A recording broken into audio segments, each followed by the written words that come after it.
नमस्कार शेतकरी बंधू, तुळजाई नर्सरी शेतकरी संवाद या यूट्यूब चॅनलला प्रथम भेट दिल्याबद्दल तुमचे आभार मानतो। आज मी माझ्या स्वतःच्या सीताफळ या बागेमध्ये उभा आहे।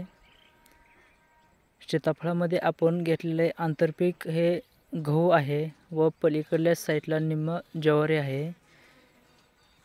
हा जो प्लॉट बघत आहे तुम्ही, हा कंप्लीट दोन वर्ष पूर्ण झालेला प्लॉट आहे।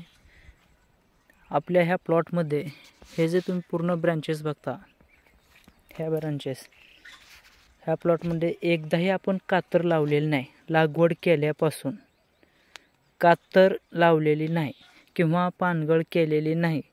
लागवड केल्यानंतर 1.5 महिन्याने एकदा शेंडा मारला। शेंडा मारून झाल्यानंतर अशा पद्धतीने 1 फूट झाल्यानंतर प्रत्येक वेळेस एक शेंडे मारलेले आहेत व त्याला जे तुम्ही ब्रांचेस बघताय की ह्या ब्रांचेस बघू शकता कसे ब्रांचेस आहेत। ह्याला जे पाहिजे त्या पद्धतीने सफिशियंट ह्याला ब्रांचेस आहेत। हे झाड बघा तुम्ही, अशीच एक झाड नाही तर आपली पूर्ण झाडे अशा पद्धतीने आहेत।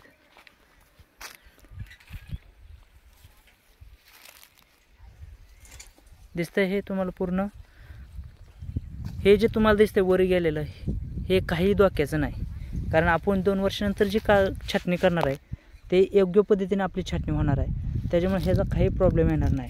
आपल्याला छाटणी 2 वर्षानंतर जी करणार आपण ते हे जे दिसते तुम्हाला, इथून 8 ते 9 डोळे ठेवून आपण छाटणी करणार। 8 ते 9 डोळे म्हणले तरी एक अर्ध्या फूटपर्यंत येईल, तर त्यावेळेस झाड हे खालीच येणार आहे। त्यामुळे तुम्हाला प्रॉब्लेम नाही। ह्याला पाहिजे तसा घेर घ्यायला येतो। हा घेर बघू शकता तुम्ही झाडाचा कसा आहे। 2 वर्षामध्ये कातर न लावता जर असं होत असेल तर झाडांना छाटणी करायची काही गरज नाही। जे तुम्ही आज दुसरे म्हणजे आपला पण स्वतः यूट्यूब चॅनल आहे, पण काही शेतकऱ्यांना एवढं भूलबाह्य केलं आहे 2019 पासून यूट्यूब चॅनल काढून की लागवड केल्यानंतर तुम्ही त्याची पानगळच करा, ते छाटणीच करा, असंच करा तसंच करा। हे असं काही करायची गरज नाही सीताफळामध्ये सांगायचं झालं तर। आणि ह्याच्यात आणखीन एक दुसरं गोष्ट सांगायचं झालं तर, आपण ह्याला लागवड केल्यापासून ड्रिप केलेलं नाही, मोकळ्या पाण्यावर आहे। बघायचं असेल तर तुम्ही बघू शकता खाली ड्रिप काही सुद्धा नाही। ड्रिप न करता झाडाचं खोड पण बघा तुम्ही कशा पद्धतीने आहे, किती फुटवे आलेत बघा। काय गरज आहे छाटणी करायची? अशी जर तुम्ही डोळे मारून जर त्याचा शेंडा मारून जर तुम्ही व्यवस्थित केलं तर तुमचं झाड पाहिजे तसा घेर घेऊ शकतंय। बघितलं हे पूर्ण, ह्याला आपण महिन्यातून पाणी एकदा देतो किंवा 1.5 महिन्यातून। नैसर्गिकरित्याने त्याच्या पद्धतीने ही झाडे अशी आलेली आहेत। मग मला सांगा, सीताफळाला जर तुमच्याकडे पाणीच नसेल तर अशा पद्धतीने जर तुम्ही केलं तर तुम्हाला तुमचं उत्पन्न काय घेता येणार नाही योग्य पद्धतीनं।